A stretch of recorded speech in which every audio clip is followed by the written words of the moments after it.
Hello and welcome to another episode of Pakistonomy.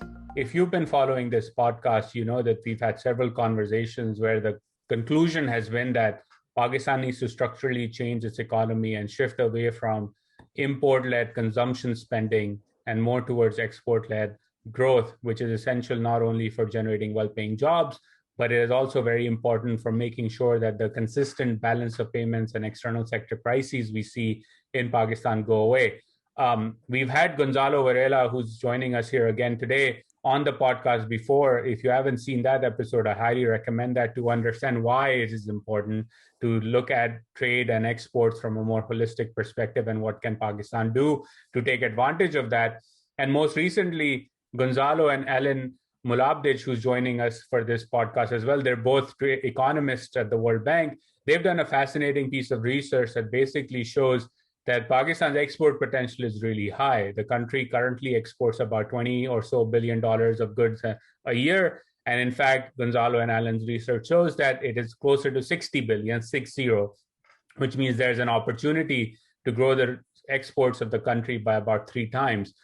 So first of all, Alan and Gonzalo, thank you for taking out the time and joining us here today on Pakistonomy. And I'll start with you, Alan, as the first question. In terms of, you conclude this finding that, it's about $61 billion in exports is the total potential for Pakistan. Tell us and tell the listeners about how did you reach these conclusions and what went in terms of calculating this really high potential? Yeah, thank you. Thank you for the introduction, and thank you for having me here. So I will start with describing what the first challenge was for us, really, was to determine what is the potential, what is the level of trade we should be expecting from Pakistan and all the other countries in the world. So in order to do that, we needed a sort of benchmark for existing trade. So what we did, we analyzed bilateral trade flows. So we have information for trade among all the countries in the world. And we estimate the so-called gravity model of international trade, one of the most successful empirical models in international economics. So I'll just give you a bit the flavor of this model and the intuition behind it before telling you how we actually calculated the $61 billion. So in its simplest form, this model really states that everything else equal, the larger 2 countries are, the more the more they should be trading among each other. So to give you an example, when we look at Pakistan exports, we would expect Pakistan exporting much more to China than to Afghanistan. Second, trade is inversely proportional to distance. So we know that distance is correlated with trade costs. So it's much more expensive to ship goods which are to destinations which are far away than nearby countries. So again, the closer the countries are, the less the trade costs are. So what we do, taking this simple model, we enrich it with other information about both trade costs and also country characteristics. So in terms of trade costs, what we do, in addition to the geographical variables, distance, border, and so on, we also include information about historical ties among country pairs.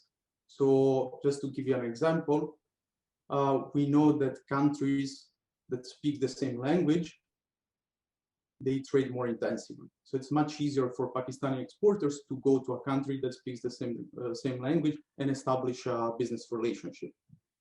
In addition to that, we also include information about what we call man-made trade barriers.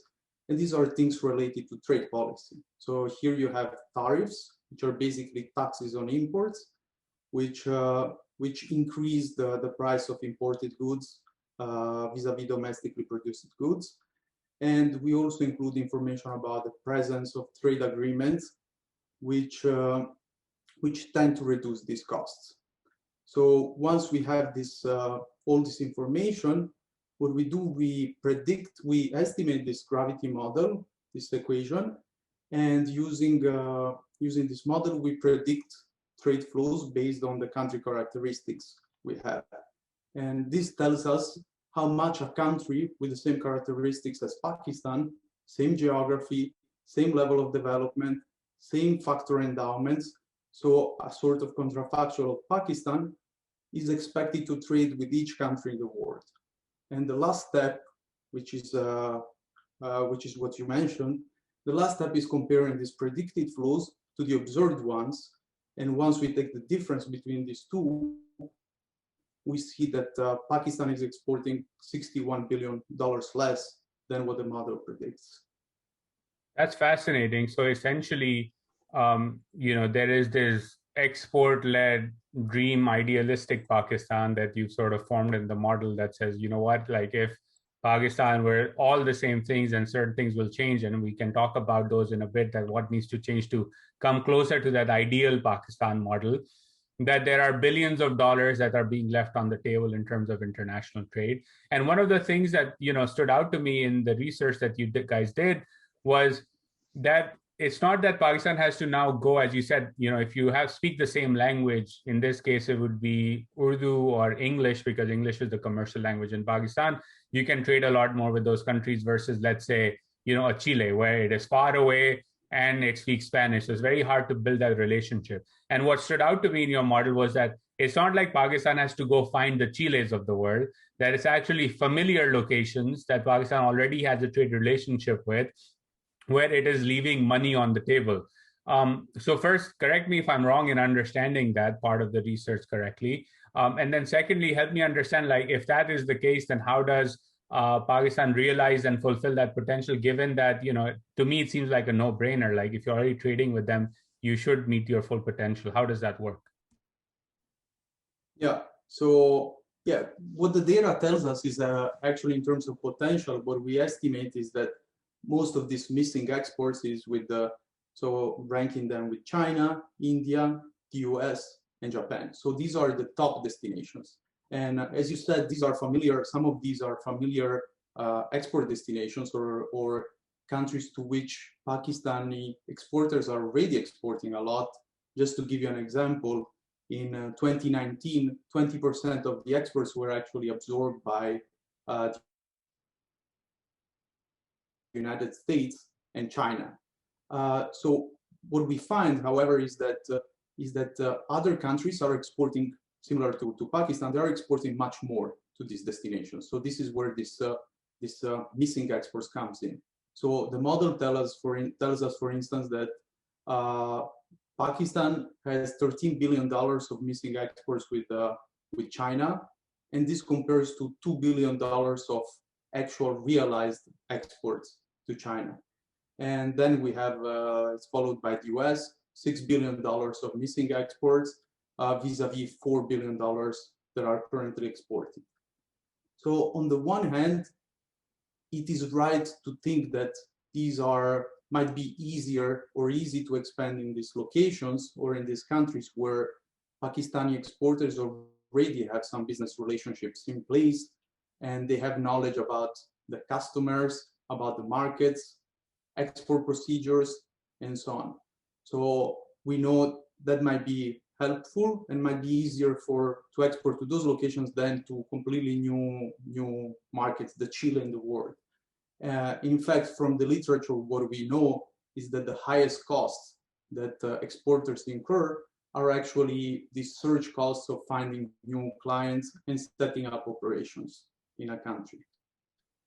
But on the other hand, it seems as if something is holding back Pakistani exporters. So this could be that Pakistan is not exporting the right product mix. So the products which are exporting are not the ones that consumers are looking for. Or this could be also the result that certain industries are exporting more, and this could be the results of a system of incentives which is distorted.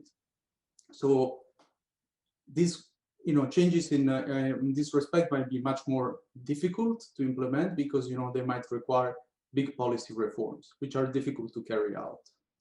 So let me bring you in here, Gonzalo. Again, Alen, thank you for that. And the numbers you read out, basically, if I add 13 billion and 6 billion, that's essentially doubling Pakistan's current exports. So you're looking at a lot of significant money on the table with significant historical trade partners, strategic partners. So it's not like, it's not a chump change, and it's markets that Pakistanis are familiar with. So Gonzalo, why is this the case? Why is so much money being left on the table, and how do we go about changing the situation? Right. So that's a crucial question, right? So then we started thinking, what is the most effective way to strategize around this, and how is it that this untapped export potential can actually be realized? And then here we're thinking around three main lines, and Alen just mentioned or hinted towards them. So one is one he mentioned at the very beginning when he was explaining how is it that we reach these numbers, and has to do with agreements that help reduce trade costs. The second has to do with the incentive scheme, or the system of incentives that firms have to choose where they're going to be selling. The third one may have to do with the product mix, as Alen was mentioning, whether that product mix fits the consumption patterns of the destinations in which there is high potential. So let me start with agreements, right? So what countries across the world have done to reduce trade costs and increase their shipments to specific destinations is to sign preferential trade agreements. The most vanilla, so to speak, type of preferential trade agreement is that type that focuses on the reductions of tariffs so that goods can cross borders without paying these border taxes. Now, being cognizant of the reality that global value chains as a platform for integration has brought to the world, countries have actually moved a little bit beyond this type of vanilla type of agreements and moved into deeper forms of integration with agreements that go beyond reductions of tariffs and go into, for example, negotiating bilateral investment treaties, negotiating agreements on competition or intellectual property rights, or mutual recognition of standards, right? Let me give you an example from my own country, Uruguay. In the early 2000s, a Finnish cellulose plant company was interested in setting shop in Uruguay. And that interest, basically what it did was it triggered a bilateral investment treaty between Uruguay and Finland. And that bilateral investment treaty actually helped that investment to materialize, but not only helped that investment to materialize. Today, Uruguay has 3 cellulose plants from Finland in Uruguay. Today, cellulose paste became the largest export product out of Uruguay, and it triggered basically a chain reaction, a positive chain reaction. And so the whole value chain was stimulated. So today in Uruguay, we have large exports of cellulose, but we also have large export of transport services. We have research and development around forestry, from forestry to the cellulose production. And all of this was facilitated not by reducing tariffs between Finland and Uruguay, but by also thinking about what are the barriers to investment that are preventing that trade to actually flourish. So basically, achieving the potential is not just reducing the traditional trade costs, but it's moving into facilitating integration in other dimensions, investment, standards, property rights. So in practice... Let me pause you here and sort of explain, and correct me if I get this wrong, but I'll use like typical Pakistani terms, right? So if, let's say, I am your friend and I have a friendship with you that relies on us meeting for tea every once in a while, you're saying that type of vanilla relationship is not enough. It has to look at how do we become friends and become closer like family, and maybe look at marriage and look at investing together and having a conglomerate, essentially, in a very Pakistani sense. And so long as you don't do that, you're leaving a lot of things on the table, right? That is true. That is true, because basically there are many things that are complementary to trade that end up facilitating trade, right? So if you want to trade more, you need to also give access to more investment, because FDI plays a crucial role in these days in facilitating trade flows. So if Pakistan wants to trade more with China, perhaps it needs to ensure that Chinese firms can come into Pakistan, set shop, and have easy access to infrastructure, but also have assurances that their assets are going to be protected, right? So that they get national treatment, what is typically mentioned. So that was a good way of bringing home your example. So all complementary services to trade that matter too. But let me go a little bit more into what it means for Pakistan. So for Pakistan, it means that Pakistan today faces a lot of trade preferences from developed countries through the generalized system of preferences is a typical example, right? But what the generalized system of preferences does is it gives access to duty-free access in many sectors. Now, Pakistan needs to go further than that and move to a deeper type of format of integration with these economies if it wants to fully tap into the opportunities and join the right type of value chains that will help exporting more.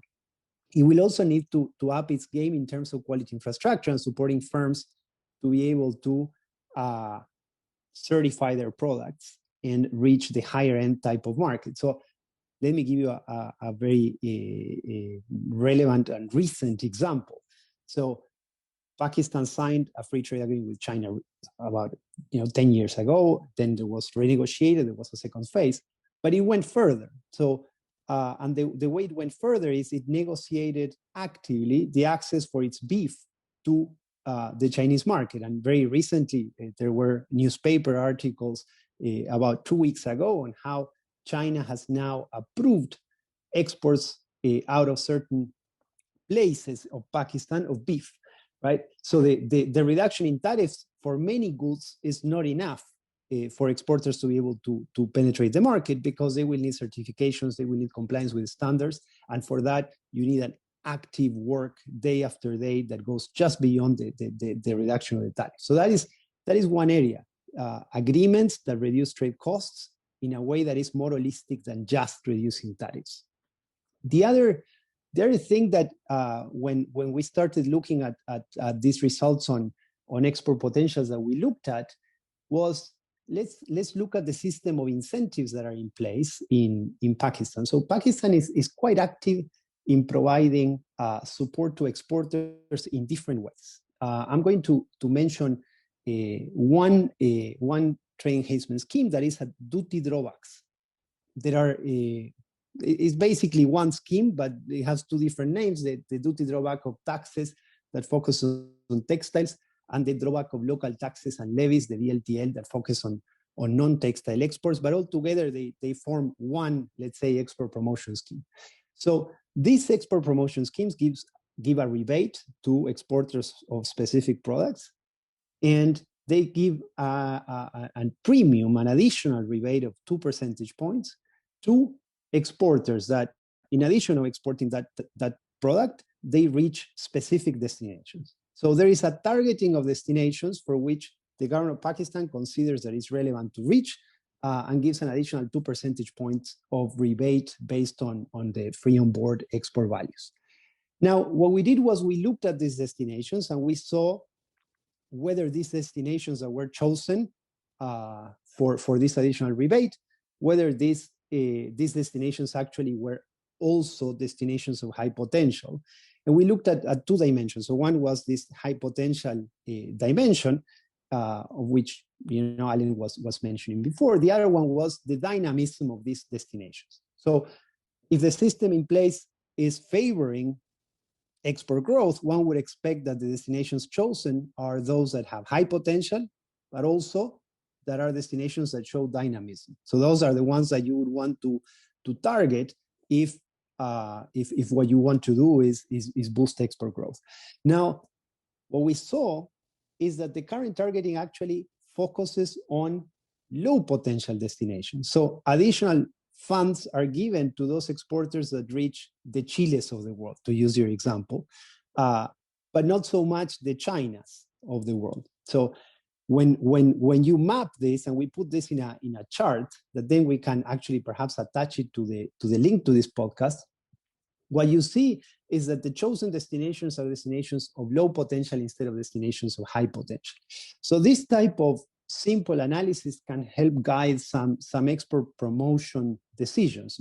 I can mention two. One is focus your export diplomacy on high potential destinations, and B is focus your limited public funds to help firms reach those destinations that also have high potential and high dynamism. On this, I'm going to mention something that is good news, a piece of good news. A piece of good news is that the Ministry of Commerce is actively discussing the possibility of a free trade agreement or a preferential trade agreement with Uzbekistan.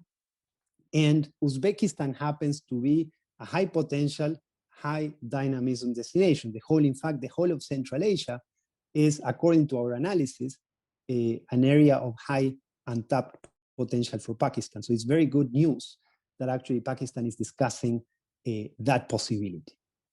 And let me mention the third element that also Alen mentioned it or hinted towards it, that is the type of product mix may be something that is deterring increases in shipments. So you may have, Pakistani exporters may have high potential selling to the United States, but it may be that the type of product they're selling to the United States has sort of a ceiling, right? And if they want to reach or to achieve that untapped potential, they need to move into a different product mix.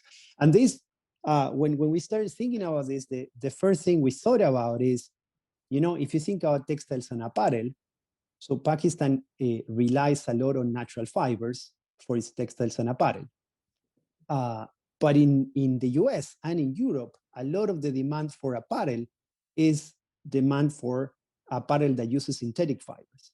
So if what you want is to help exporters reach that potential, one of the things that you need to do is you need to give them access to all inputs available at world prices so that they can alter their product mix so that they can reach their consumers better. So in this way, for example, high import duties on synthetic fibers, something that Pakistan has, is basically a policy that shoots itself in the foot, right? Because it is preventing exporters from exploiting their potential internationally. I think, as my friend says, there's only so many towels and bed sheets you can sell to Americans. At some point, you got to start selling athletic gear and quick wicking T-shirts and trousers and things like that. And those are, you're right, they're not made out of cotton; they're made out of synthetic fiber. So that's where they lose out as manufacturers, which is a shame because it's the same retailers that sell those things, right? So it's not like an entirely new relationship you have to build. It's basically a new relationship with a new merchant at the same retailer who can be, convinced that you're a good supplier by their own teammates and colleagues who work and procure these things from you. Let me ask you then this, like from your perspective, Alen, maybe start with you on this one. Gonzalo mentioned some of the things. Central Asia has high potential, high dynamism. There are US and China obviously stands out. And these are, again, countries where diplomatically and trade culturally there are ties and strategic ties. What are things that you would like the Pakistani government to do in light of this research, in light of your findings, in terms of fulfilling this potential in the near term? Like, obviously they're doing certain things, but yeah, Gonzalo, go ahead. Let me take that because I've been working on these issues for quite some time. But before I go into what do I think the Pakistani government could start doing, let me emphasize one thing about what it means to fail to fulfill the potential, right? Because we talk about numbers here, and Alen mentioned 61 billion of untapped exports, right? But this 61 million of untapped exports may sound like just a number for many people, right?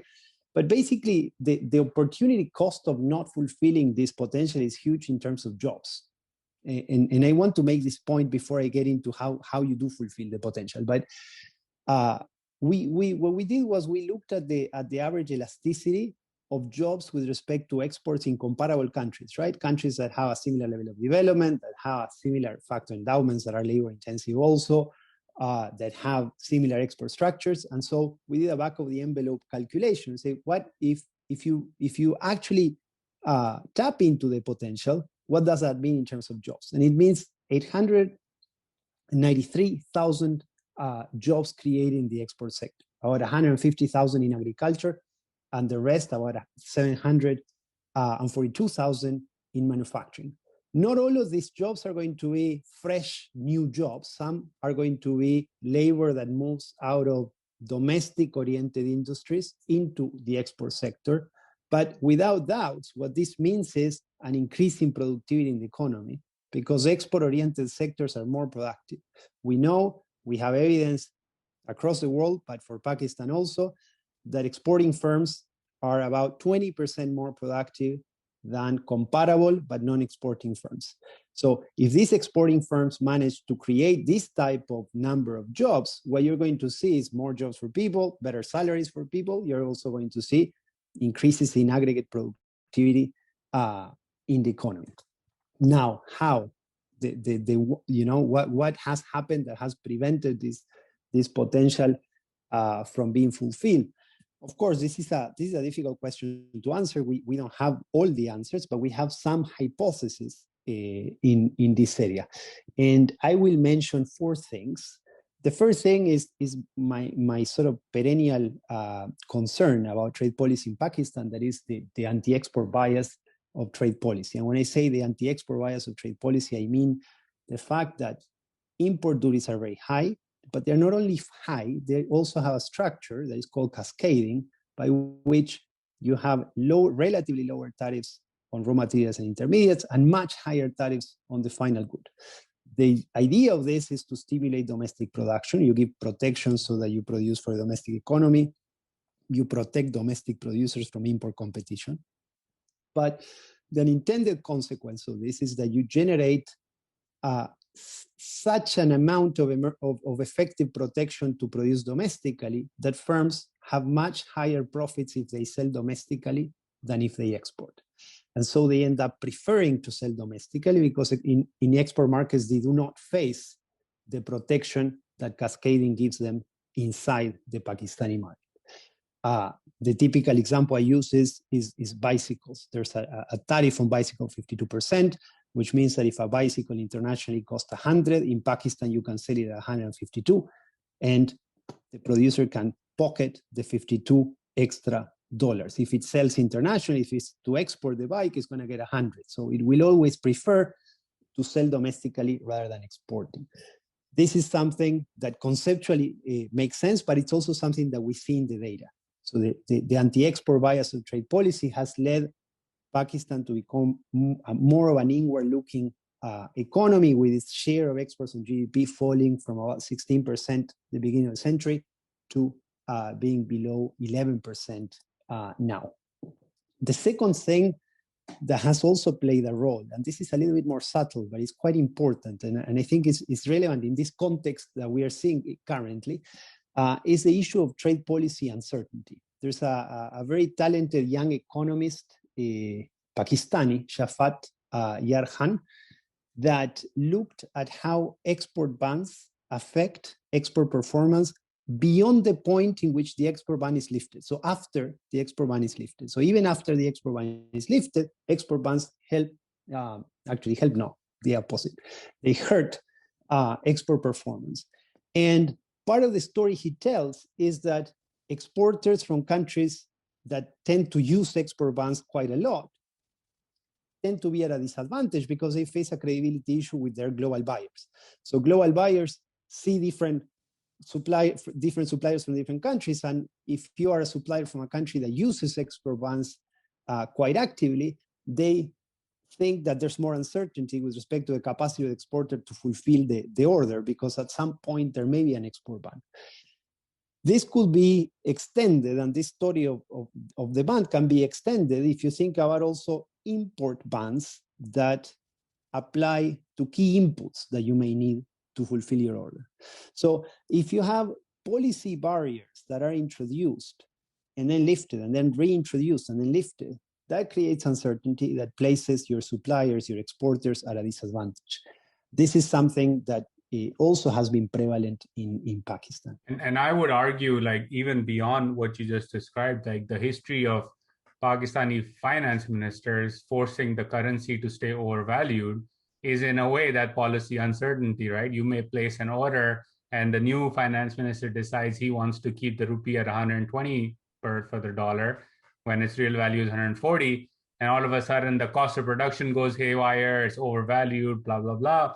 And all of that uncertainty makes the international buyer question whether you will be able to meet the demand at the agreed upon price. That's spot on, exactly. So in fact, the two other points I was going to make, one was related to the importance of having an exchange rate that is market-based. And so here, what has happened in the recent years is that the exchange rate was relatively appreciated with respect to fundamentals, and this makes exporting more difficult, makes exporting more expensive. So it takes, it requires much more productivity from the side of exporters, and so a smaller portion of firms manage to export with a more appreciated exchange rate. And the interesting fact here is that because the exchange rate was kept at an appreciated level for a relatively long period, even when the rupee depreciated, these exporters couldn't ramp up production immediately because their capacity was eroded by a long period of appreciation. So this is something that we also documented in another piece of work that in which we looked at how the exports respond asymmetrically to depreciations and appreciations, and in part is because if your appreciation lasts long, then it's difficult to be back on your feet and be able to export and regain those clients that you lost. And the last element I want to mention has to do with FDI, because as I mentioned before, FDI and trade are big complements, particularly in a world of global value chains. And Pakistan has not done very well at attracting foreign direct investment. For a long period, it was, for security concerns, it was difficult to attract FDI in Pakistan. Today, the security concerns are to a large extent not there anymore, but still FDI is not coming in the numbers that one would expect to give an export boost to the economy. So an active promotion policy or for FDI would be crucial. That's fascinating. So I think those are great sort of recommendations, right? And I think some of that we're seeing action, particularly you mentioned the outreach to Central Asia and the trade agreements there, et cetera. One hopes that momentum continues, because I agree with you. I think the big story here is jobs, well-paying jobs. And I will extend your argument that it's not just well-paying jobs that are productive and the productivity goes up, but by creating that sort of jobs, you sort of also deal with the savings investment gap that Pakistan has had for years and years and years, which means there are not enough domestic savings to fund the investments that the country needs to, again, grow further. And so long as you don't create the jobs that allow people to save more, this will continue to be a problem, and you will need foreign loans or foreign bailouts and what have you to sustain just where you are standing at this point in time. Alen, I don't know if you wanted to add anything here, but this has been a fascinating conversation in terms of what the research shows and what you guys have done. And if you have something to chime in, please go ahead. Otherwise, I want to conclude and ask my last question on this and sort of wrap things up. I think Gonzalo actually gave a very detailed picture of all the issues, or the main issues that Pakistan is facing and Pakistani exporters are facing. So nothing to add there. And Gonzalo, I remember your bicycle analogy from the last time we spoke. So that was a really good explanation. And I got a few comments from people saying, yeah, that kind of makes sense. I think typically Pakistanis think of that intuitively, at least from the middle and upper class, in the case of automobiles in the country, where you have Toyota and Honda continuing to charge crazy prices when the same car can be bought for cheaper outside. Before I let you guys go, and maybe start with you, Alen, and then get your input on this, Gonzalo, is what are 2 or 3 books that you would recommend people pick up and read? It doesn't have to be on international trade, but if it is on that subject, well and good, but people frequently ask that, so would love your book recommendations as well. Yeah, so yeah, the first book, my first pick is the And I think Gonzalo already might have picked this one, but I just reinforce is The Great Convergence by Richard Baldwin. And of course, this book has influenced me quite a bit, given that he was my PhD supervisor in Geneva. So it's a book about globalization, different waves of globalization. So anyone who's interested in globalization should read it. Basically, the idea is that early on, globalization and trade, globalization was mostly driven by reduction in transport costs. So it was about movements of goods across countries. And in the latest phases, or the current globalization, what we observe is that knowledge and technology is moving. And so that's what is driving the globalization, the current one. And so there is also another, I guess, important message for policymakers is that countries do not need today to specialize or develop entire industries in order to develop or increase wages. What is needed is actually to join these global value chains and specialize in tasks and specific components rather than products and industries. So you don't need to produce the entire car. You can just produce pieces that go into the cars that are assembled somewhere else, or you can just assemble them. And so that's the first book. Then I prepared also the second, is a bit more technical. So I don't know if for those who are interested, it's called Mostly Harmless Econometrics by Angrist and Pischke. And this book is actually about the different methods or different tools that we use in applied econometrics. And the book is great, it's readable, and it provides great examples on how these tools have been used to estimate and evaluate policy changes and so on. I love the name of the second book because I think it, as someone who has taken a few econometrics courses and heard professors, they would usually laugh that, if you want to build a model, you can fit an elephant through a model if you use enough variables, and that is a dangerous practice, right? So I love the title as it openly says that it's mostly harmless. It can still be harmful, but Gonzalo, recommendations from you. So let me add one to Alan's recommendation, and I would like to add The Great Reversal by Thomas Philippon. I don't have the issue here in my hand as Alen does, but basically this is a book that was recently launched, and it's a book about how competition has changed, and the amount of competition that in the U.S. market was prevalent when the U.S. became, the largest economy in the world, is actually in reversal, whereas Europe, that lost ground during the 70s and 80s to the US, is actually doing much better in terms of competition. And when I was reading the book that is about the US and Europe and competition and what that means for productivity, investment, etc., I was thinking a lot about Pakistan, actually. And I was thinking about the role that competition has in Pakistan, or the lack of competition has in preventing productivity upgrading and in preventing increase in investment. So it's something that I would highly recommend to your audience to look at. It's very readable, it's extremely entertaining, and fascinating. No, I will definitely check that out. And I think that should be an interesting read, particularly given that Pakistan has gone from a case study that was talked about much in the 50s, 60s. Everyone in Pakistan keeps repeating that, to now becoming a basket case. And there are lessons to be learned there. And I frequently tell people that, there's nothing to be pessimistic about. Countries often go through these peaks and troughs. And the question is, how do you come out of that?